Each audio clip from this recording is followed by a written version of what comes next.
ৰাইজ যেন আজি ভাউৰীয়া, সকলোৱে যেন ভাও জুৰিছে।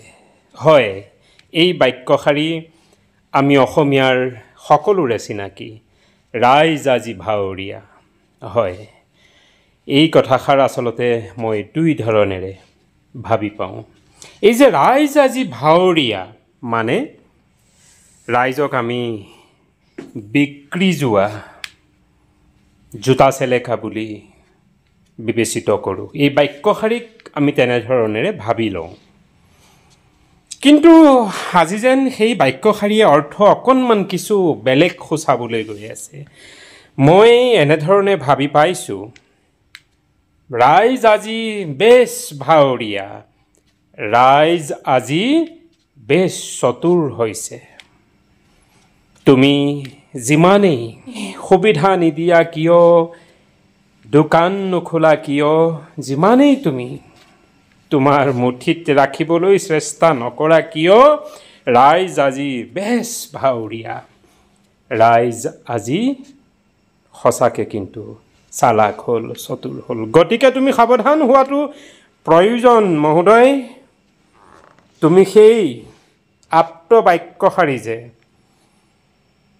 কেৱল বিক্ৰী গ'ল বুলি বৰশীৰ টোপত মোৰ গৰম কেৰাহীত পৰিব বুলি নাভাবিবা। ৰাইজ আজি সঁচাকৈ ভাউৰীয়া।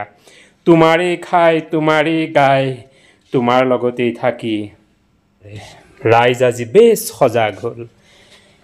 এইটো ভুল নুবুজিবা তুমি। এইটো ভুল নুবুজিবা যে মই বিভিন্ন টোপ দানা দি সকলোকে মই বশীভূত কৰি ৰাখিছোঁ। না, ৰাইজ আজি সঁচাকৈ ভাউৰীয়া, ৰাইজ আজি বেছ চতুৰ।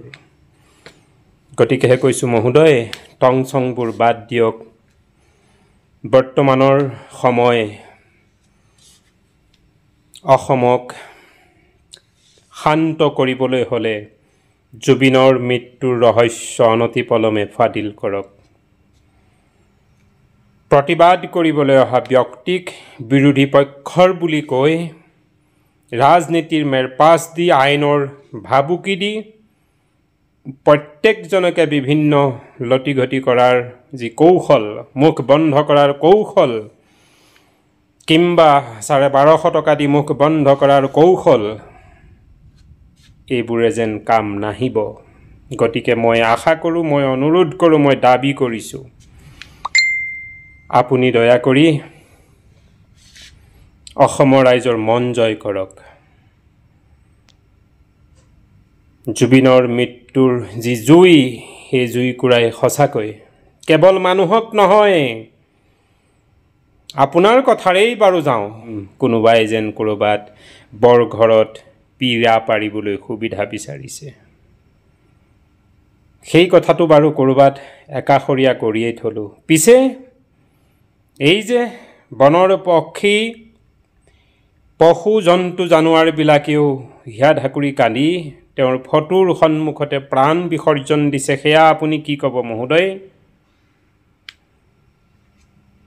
আপুনি দিয়ক, কিমান আছে আঁচনি সকলোবোৰ দিয়ক। কিন্তু অসমীয়া ৰাইজ আজি বেছ চতুৰ, বেছ ভাও কৰিব জানে, শিকি লৈছে। দিয়ক, আপুনি যিমান দিয়ে দিয়ক, সিমানেই ল'ম। কিন্তু মোৰ অধিকাৰ, মই সিদ্ধান্ত ল'ম, সেয়া মোৰ হাতত। জুবিনৰ মৃত্যুৰ ৰহস্য উদ্ঘাটন কৰিবলৈ আজি প্ৰায় 20 দিন পাৰ হৈ গ'ল। কেৱল শেষত ক্ৰেডিট বিচাৰি আহিছে। নিৰ্লজ্জ প্ৰায় আপুনি বক্তব্য প্ৰকাশ কৰিছে, এয়া ক্ৰেডিট মোলৈ আহিব লাগে। এয়া আপোনাৰ দায়িত্ব নহয়। কি যুক্তিত আপুনি আপোনালৈ ক্ৰেডিট যাব লাগে কৈছে? ৰাইজে বিপুল দাবী নকৰাহেঁতেন, এয়া যে ফুচকা ফুচ কৰি আপুনি এৰি থৈ দিলেহেঁতেন কাহানী বাই, সেয়া আমি বেছ জানা নাই বুলি ভাবিছে। মহাশয়, সিদিনা আপুনি ক'লে মৰাণ মটকক দিম কেনেকৈ, বাকী 3টা জনগোষ্ঠীয়ে দাবী কৰিব, আমাৰ সৰু সৰু জাতিবিলাকৰ কি হ'ব জনজাতিবিলাকৰ। আৰু আজি যেতিয়া, কালি যেতিয়া চাহ জনগোষ্ঠীৰ লক্ষ লক্ষ লোকে ৰাজপথলৈ ওলাই আহি চৰকাৰ বিৰোধী শ্লোগান দিছে, তেতিয়া আপুনি কি কৈছে? সেয়া আন্দোলনত আপুনিও আছে তেতিয়াহ'লে সেই আন্দোলনখন কাৰ বিৰুদ্ধে কাৰ সন্মুখত কৰা হৈছে চৰকাৰ কোন পলিটিক্স নকৰি আপুনি আৰু এষা বেছ চৰম বক্তব্য প্ৰকাশ কৰিছে মহাশয় কি কৈছে ইতিমধ্যে জুবিন গাৰ্গৰ 10% ফলোৱাৰ্ছ আপোনাৰ ফৰে আহিছে এই কথাষাৰ আপুনি কি ভাবি ক'লে বাৰু ৰাতি ঘৰত গৈ যেতিয়া আপুনি শুইছিলে এই কথাষাৰ দিনত ক'ত কি বকে এই কথাবোৰ অকণমান আপুনি ৰিভাইজ কৰে নে নকৰে আপুনি এবাৰমান ভাবি পাইছিল নে নাই যে কথাষাৰ আপুনি ভুল কথা ক'লে জুবিন গাৰ্গৰ অনুৰাগীৰ 10% আপোনাৰ হৈ গ'ল ইতিমধ্যে মানে আপোনাৰ গোটেই টেকনিক মানে ষড়যন্ত্ৰটো জুবিনৰ অনুৰাগীৰ যিটো এটা পাৰ ভগা মানে যি ৰাইজৰ যিটো এটা জোৰ দেখিছে ইয়াত যেন আপুনি ক'ৰবাত কম্পিত হৈছে আৰু আপুনি জুবিনৰ অনুৰাগীৰ সংখ্যা জানো আপুনি কাঢ়ি নিবলৈ এইবোৰ কৌশল কৰি আছে নহয়নে মহাশয় ৰাইজ আজি বেছ চতুৰ হৈছে পাত্তা নাপাব কিন্তু গতিকে কৈছোঁ সময় আছে ৰাজনীতি কৰা বন্ধ কৰক বিৰোধী পক্ষ কোনেও ৰাজনীতি কৰা নাই কেৱল জুবিনৰ মৃত্যুৰ ন্যায় বিচাৰিছে তাকে আপুনি ৰাজনীতিৰ ৰং দি বিভিন্ন আৰোপ জাপি দি তেওঁলোকৰ মুখ বন্ধ কৰিব খুজিছে সঁচা কথা কৈছোঁ কতোৱে মন নবহা হ'ল আপুনি কিন্তু এতিয়াও গৈ চেলফি মামা ভাগিন কৰি ফুৰিছেগৈ কিন্তু আমি হেন এই ৰাতিতে জুবিনৰ ফেন হোৱা মানুহ ন আমাৰ কিন্তু কতোৱেই ব্যক্তিগত কিবা কথা বতৰাত মন নবঢ়া হ'ল কাম কৰিব লাগে গতিকে আহিছোঁ জীয়াই থাকিবৰ কাৰণে এমুঠি খাব লাগে গতিকে খাই আছোঁ সঁচা কথা কৈছোঁ অন্যান্য কতোৱে আমাৰ মন নবঢ়া হ'ল কিন্তু আপোনাকো 10জন জুবিনৰ প্ৰেমীৰ 10জনৰ ভিতৰত এজনৰ নাম ৰাখিব লাগে নহয়নে জুবিনৰ বিষয়ে যিবোৰ আপুনি বক্তব্য প্ৰকাশ কৰি গৈছে জুবিনৰ আপুনি কিমান নম্বৰৰ প্ৰেমী সেইটো কথা বেছ ৰাইজে বুজিছে আজি আপোনাৰ দায়িত্ব আছে কৰ্তব্য আছে আপুনি মুখ্যমন্ত্ৰী অসমৰ আপোনাকে আমি আশা ভৰসা নকৰি কাক কৰিম জুবিনৰ মৃত্যুৰ ন্যায় দিয়ক জুবিনৰ মৃত্যু কেনেকৈ হ'ল এটো সাধাৰণ মৃত্যু এটো নেগলিজেন্স মৃত্যু এটো প্ৰি প্লানিং মাৰ্ডাৰ কি চূড়ান্ত বক্তব্য সিদ্ধাৰ্থ মুখেৰে আমি জানিব খোজো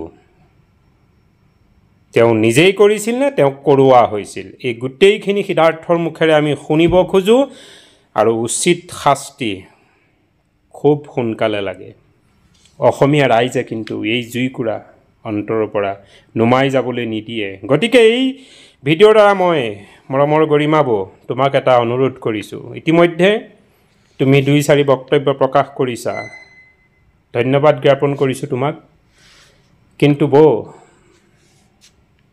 তোমাৰ বক্তব্য কিছু ষ্ট্ৰং হোৱাৰ প্ৰয়োজন আছে তুমি এটা ডেডলাইন দিয়া ইতিমধ্যে 20 দিন পাৰ হৈ গ'ল তুমি এটা ডেডলাইন দিয়া কিয় কোনে কেনেকৈ উত্তৰ নোলায় তেতিয়াহ'লে অসমৰ ৰাইজৰ ওচৰত তুমি ন্যস্ত কৰা গণতান্ত্ৰিকভাৱে প্ৰতিবাদ কৰি চৰকাৰক নতমস্তক কৰিবলৈ বাধ্য কৰিবলৈ কেনেকৈ লাগে সেয়া বিশ্বত ইতিহাস বহুত আছে তোমাৰ ওচৰত মোৰ এটা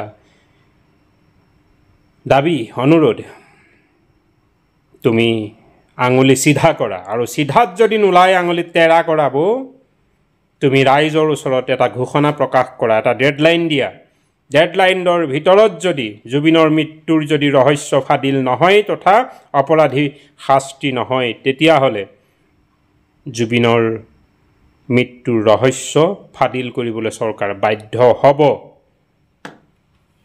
কতোৱে মন নবহা হ'ল নিজৰ ব্যক্তিগত অন্য কতোৱে মন নবহা হ'ল কেৱল জুবিনৰ মৃত্যু কেনেকৈ হ'ল শেষৰ ভিডিঅ'টো কিয় নাপালোঁ খালী গাৰে গৈ যে তেওঁ সেই প্লাষ্টিকৰ পাম্পটোত গৈ ধৰিছিলগৈ তাৰ পিছৰ ভিডিঅ'টো তেওঁ পানীত সোমাই গ'ল নে কি হ'ল সিদ্ধাৰ্থতে চাই যদি গুচি গৈছিল তাৰ ভিডিঅ'টো এতিয়াও নাপালোঁ কিয় কেনেকৈ হ'ল জুবিনৰ মৃত্যু নেগলিজেন্সি প্ৰি প্লানিং মাৰ্ডাৰ ইয়াত কোন জড়িত আছে উত্তৰ লাগে, ন্যায় লাগে। তুমি এটা ডেডলাইন দিয়া প্লিজ, অন্যথা জুবিনৰ মৃত্যুৰ ন্যায় কিন্তু নাপাম, ই ৰহস্য ঘন হৈ ৰৈ যাব। ৰাইজৰ মতামত আশা কৰিলোঁ। জয় আই অসম।